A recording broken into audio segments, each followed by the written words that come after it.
Jadi kan kalau di kampung-kampung muslim lain itu ada akulturasi budaya yang memang Iya. terjaga sampai saat ini. Jadi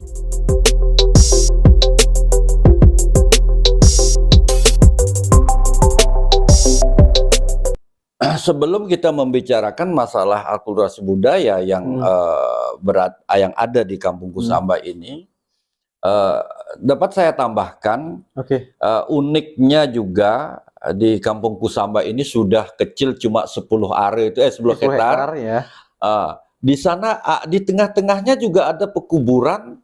Oh ya. Orang Tionghoa. Ya, ini saya sampai sempat lupa. Ada kuburan orang Tionghoa. Saya kebetulan tadi sempat lihat dan saya sempat melipir sejenak. Saya lihat ada kuburan Tionghoa. Itu ada hubungan apa nih Kampung Kusamba dengan ini? Nah, pada saat dulu ketika Indonesia itu runtuh, jadi kerajaan itu runtuh kan? Kerajaan runtuh sudah dikuasai oleh kolonial Belanda kan? Nah, pada saat itu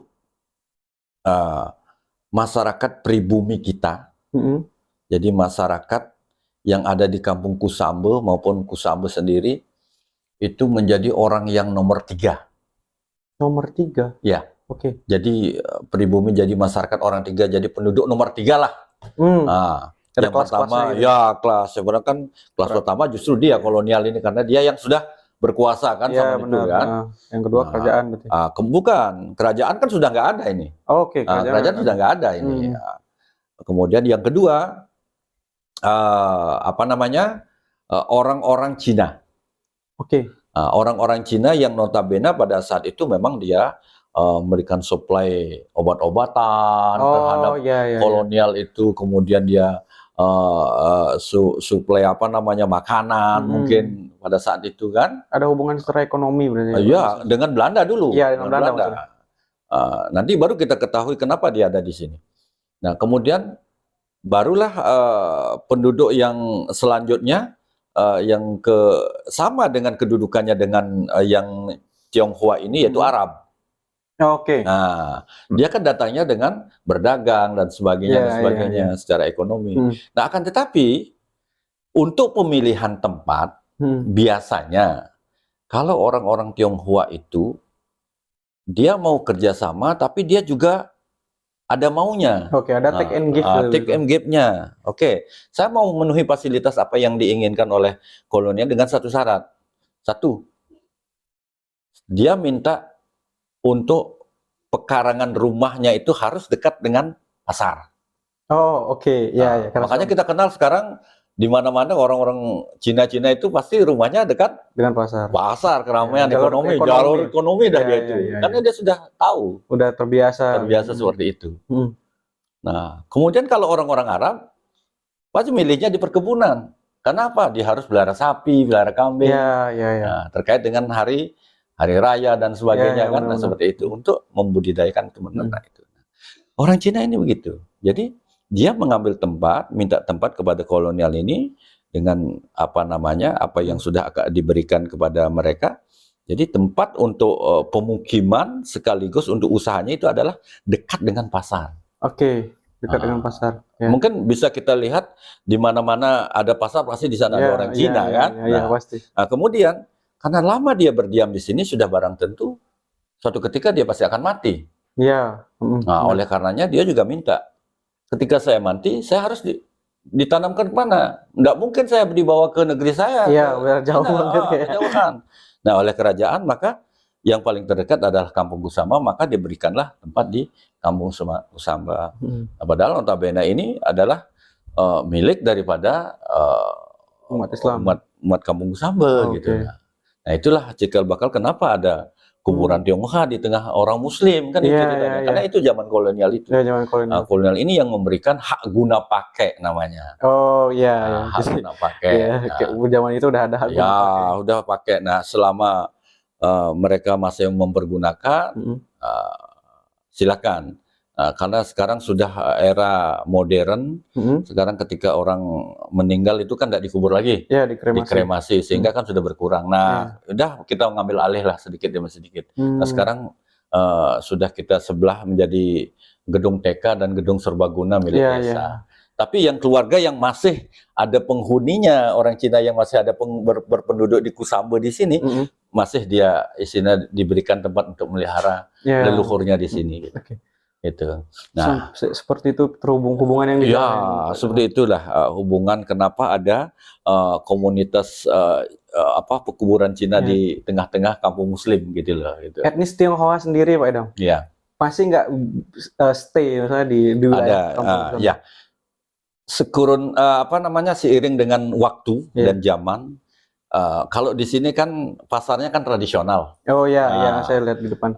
Sedangkan orang-orang Cina ini kan sudah pikirannya modern. Nah, sehingga banyak dia punya dulu pekarangan, rumah dan sebagainya itu banyak sudah dijual. Oh, oke. Tapi masih ada yang sampai sekarang mungkin sekitar 3 atau 4 kakak yang masih ada di wilayah di wilayah Kusamba yang bermukim di dekat pasar Kusamba. Ketika dia ada upacara Imlek dan sebagainya, pasti dia datang ke kuburan ini untuk bersihkan. Nah, cuma sekarang sudah tidak ketika orang meninggal tidak menanam di sana. Gitu. Karena udah ada kremasi. Ya, ada kremasi itu ya. Setelah itu Pak Idam, yang tadi pertanyaan tertunda terkait dengan pasti itu di setiap desa, di setiap perkampungan ada akulturasi budaya yang diwariskan oleh leluhurnya kan gitu. Ada beberapa akulturasi budaya yang di Kampung Kusamba ini yang melekat, yang diturunkan oleh cikal bakalnya adalah sukuisme itu. Nah, ketika zaman dulu nih, kita kembali dulu ya. Ketika Kampung Kusamba ini dibentuk berdasarkan sukuisme, orang-orang dari suku Banjar dan suku Bugis, gitu. Nah, mereka dan juga ada mungkin suku lainnya, suku Jawanya itu Pasuruan. Gitu.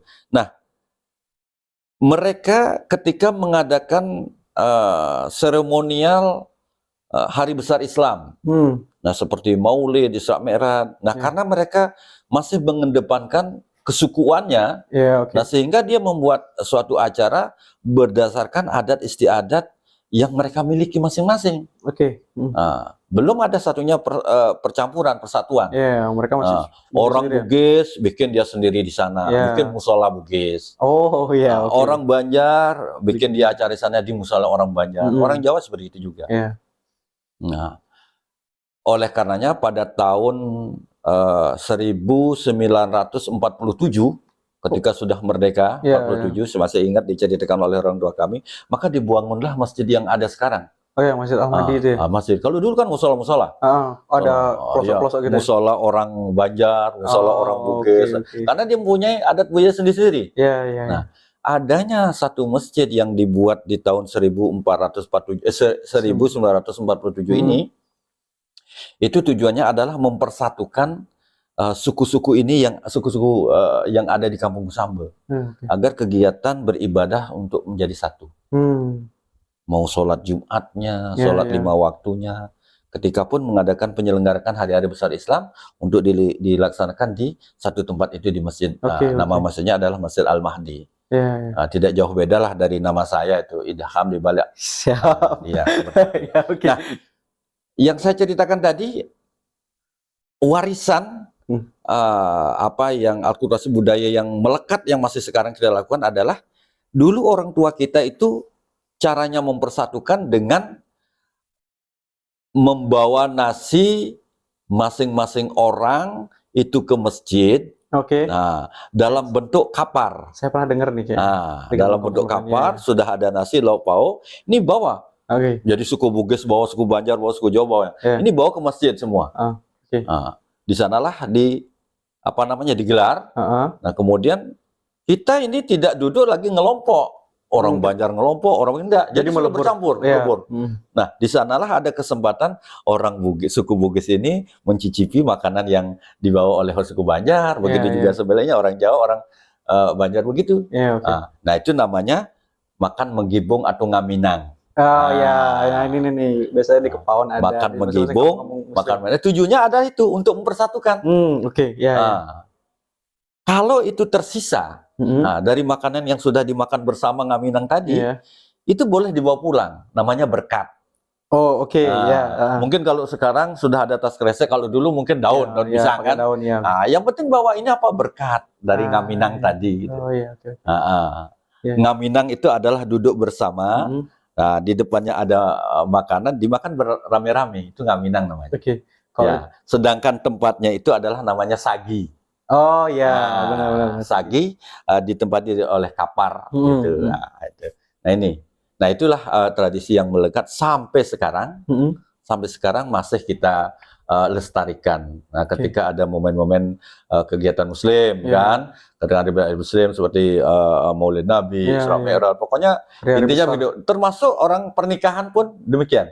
Oh ya. Ya, ketika pernikahan pun yang punya tempat yang luas gitu, demikian juga. Tapi juga seiring jalan ada juga mungkin maksudnya biar efektif, biar simple, ya, mulailah nasi kota, jajan kota. Tapi yang tradisi itu tetap kalau ada desa menyelenggarakan kegiatan ini masih tetap dipakai. Alhamdulillah. Nah, itu. Berarti itu sebagai sarana menjalin ukhuwah bersama. Sarana menjalin ukhuwah, mempersatukan umat Muslim dari kesukuan itu. Nah, itu dari apa namanya yang ditinggalkan oleh leluhur kita. Nah, kemudian akulturasi budaya yang lainnya, ini dulu pernah ada namanya seni rodat. Oke, seni rodat. Nah, seni rodat. Pada saat saya menjadi ketua koordinator seni rodat di era tahun 93. 93 ya, saya belum lahir. Ya, 93 mungkin belum lahir. Itu konon ceritanya rodat ini sudah ada di tahun 60-an. Oke, sudah ada tahun 60-an. Dan ini pernah saya lihat foto-foto itu loh. Foto gerakan tidak, tapi foto-foto orang yang berpakaian rodat. Gitu. Nah, ternyata itu sudah pernah ada di tahun 60-an dan di tahun 65 rodat itu sudah nggak ada lagi. Kenapa gitu, Pak? Nah, kenapa? Allahu alam ya. Mungkin pada saat itu kan ada namanya kejadian G30 September, mungkin orang sibuk menyelamatkan diri apa dan sebagainya dalam keadaan situasi genting lah saat itu mungkin kan. Jadi tidak ada kalau sudah ngumpul-ngumpul itu dilarang mungkin pada saat itu kan. Nah, sehingga itu dibubarkan mungkin seperti itu. Nah, melihat cikal bakalnya sudah ada itu adalah keprihatinan kita. Kenapa tidak kita bangkitkan itu? Ya, benar.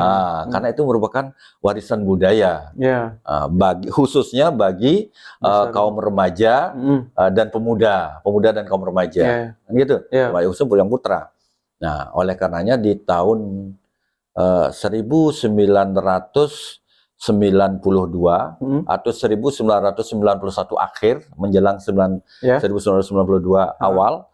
Nah, itu kalau tidak salah bulan Desember 1991 seni rodat atau seke rodat Kampung Kusama itu dibentuk kembali di bawah koordinator Pak Idham Amin. Waktu pertama di bawah koordinator Bapak Hambali dengan Bapak Hanafi itu. Wali di akhir 91 ya.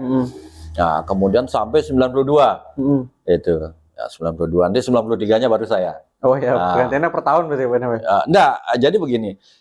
Sudah begitu, saya lanjutkan dulu. Kemudian pada saat itu niatan kita besar ini untuk ada ini. Cuma kita tidak punya perlengkapan. Akhirnya kesana kesini minjem dulu. Minjem, kadang-kadang minjem ke Nusa Penida.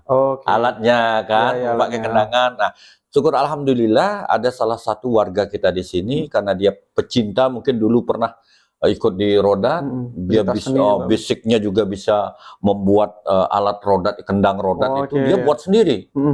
Padahal itu sebenarnya untuk dokumen, untuk apa namanya inventaris untuk keluarganya sendiri. Nah, karena ada muncul rodat ini, maka dia sumbangsihkan kepada seke rodat ini. Nah, mulailah kita pada saat itu masih di bawah bimbingan pelatih namanya almarhum Bapak Zakaria dan Bapak Samsudin, almarhum Bapak Samsudin. Karena beliau dulu pernah sebagai komandan rodat juga.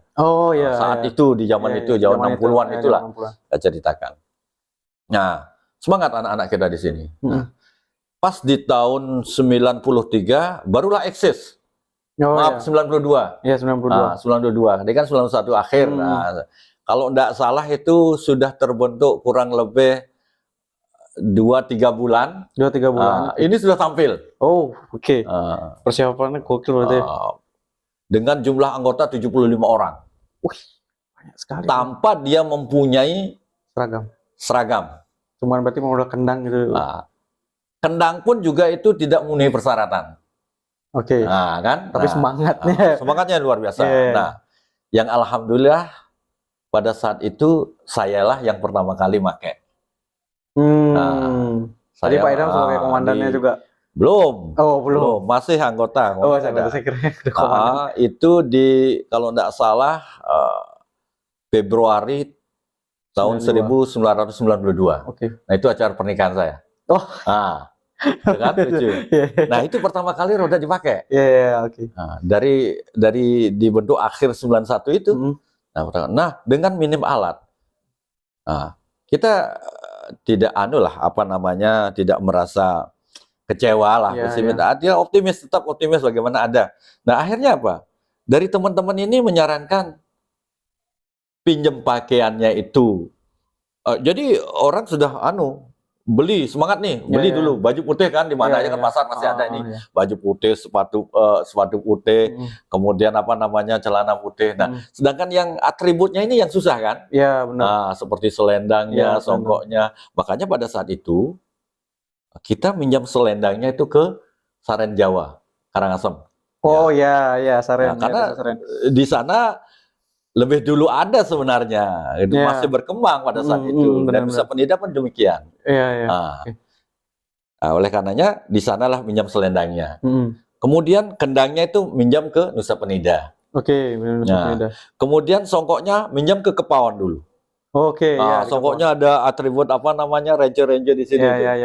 Itu. Tapi ada yang bertanggung jawabkan. Oh ya, saya berangkat minjam. Akhirnya terbentuklah itu kan. Nah, pada saat mau pentas, ini masih bingung untuk menyematkan bagaimana caranya di mana. Akhirnya ada yang kebalik, ada yang gini. Ya udah pakai aja. Karena kan baru pertama kali. Nah, seperti itu.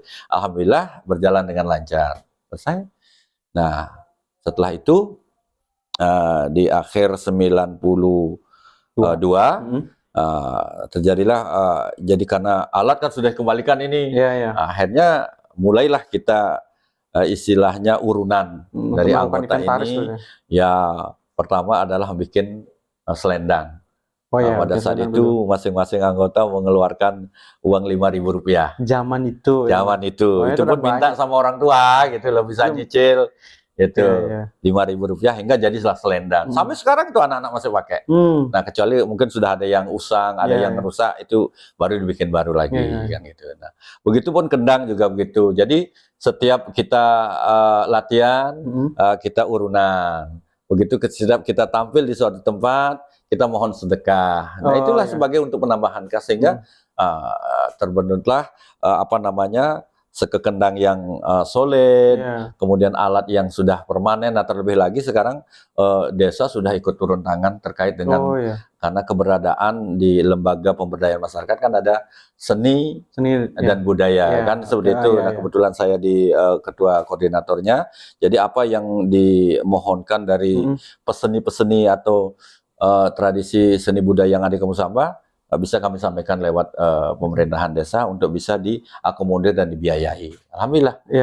Gitu. Nah, sedangkan untuk yang perempuannya, nah kalau yang sekarang ini rodatnya itu sudah generasi keberapa saya udah lupa gitu. Kalau teman-teman lihat di YouTube lain generasi seni rudat Kampung Samba itu komandonya sekarang itu anaknya Pak Idam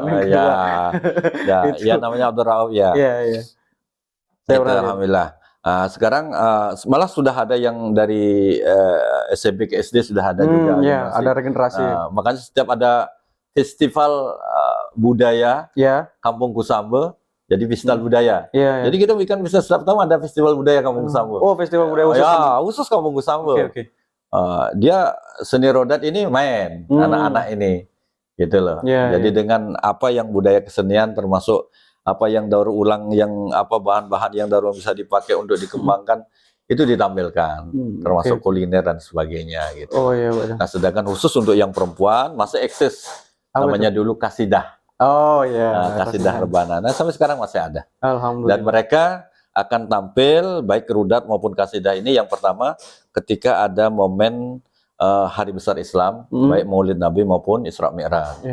Atau ketika salah satu dari anggota remaja ini menikah. Oh iya. Pasti akan tampil. Dan tidak tertutup kemungkinan ketika pun ada di tempat lain hajatan, baik Nusa Penida, di Buitan umpamanya, atau di mana mereka diundang untuk tampil di sana, insya Allah mereka siap. Oke, ya. Jadi teman-teman yang di daerah Bali yang mungkin penasaran juga dari rudat-rudat Kampung Kusambo bisa cek di channel YouTube, ada kok di YouTube, saya pernah lihat.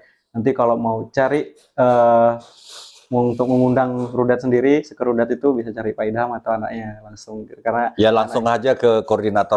Koordinatornya langsung. Iya. Karena sudah ada koordinatornya gitu. Terakhir Pak Idham, pesan nih bagi para pemuda khususnya di Kampung Kusambo sendiri untuk nanti ketika nonton channel ini, dan pemuda muslim khususnya yang ada di Bali serta di Indonesia, untuk bagaimana melestarikan budaya atau untuk melestarikan juga sejarah-sejarah yang ada di kampung-kampung tersebut. Ya baik, jadi pesan saya khususnya untuk generasi muslim Kampung Kusamba, jadi ketika kita melakukan sesuatu perbuatan harus melihat dulu apa yang harus kita lakukan. Jangan nanti setelah kita melakukan, ketika menimbulkan akibat yang lebih fatal, barulah teriak-teriak untuk didamaikan, melibatkan masyarakat secara umum. Nah, ini yang kita tidak inginkan. Oleh karena setiap kita berbuat, kita melihat dulu, berpikir dulu yang panjang. Itu. Nah, yang kedua, jangan salah bahwa kita di sini adalah dibentuk berdasarkan sukuisme, sehingga harus menjaga siapapun mempunyai hak untuk menempati wilayah desa Kampung Kusamba. Baik dia suku Jawa, suku Sunda, suku Sasak, silakan. Karena dia berada di wilayah negara Indonesia. Dan kita tidak memungkiri juga bahwa kita pun terbentuk berdasarkan sukuisme yang menempati, yang dulu sudah ada orang yang menempati di tempat ini. Sehingga kita juga harus menjalin hubungan yang harmonisasi kepada saudara-saudara kita yang umat Hindu, karena kita juga berbatasan berdampingan dengan tunjukkan perilaku yang baik, tegur sapa yang baik, karena kita di sini kan baik dari percampuran perkawinan atau pekerjaan sudah membaur dengan umat Hindu di sini, sehingga itu. Nah, ketika kita berbuat, maka berpikir lebih panjang lagi supaya tidak mengambil akibat yang lebih fatal. Nah, itu kemudian kepada pemirsa yang ada di luar sana, jadi kami ingin mengharapkan juga bahwasanya selain di Pulau Dewata ini ada tempat objek-objek wisata dan keindahan panorama alam, tapi di Kampung Kusamba juga kami punya yang pertama adalah wisata religi yang namanya ziarah makam Wali Pitu, yaitu Habib Ali bin Abu Bakar Al-Hamid, dan begitu juga kami juga punya wisata kuliner. Jadi di sini terkenal dengan sate lepet. Sate lepet. Yang disingkat dengan satelit. Kemudian yang terakhir juga kita bukan terakhir, jadi ada warga masyarakat di sini juga membuat produk yang namanya muknah Bali. Muknah Bali mungkin sudah dijual ke sana kemari juga kan, gitu. Dan juga ada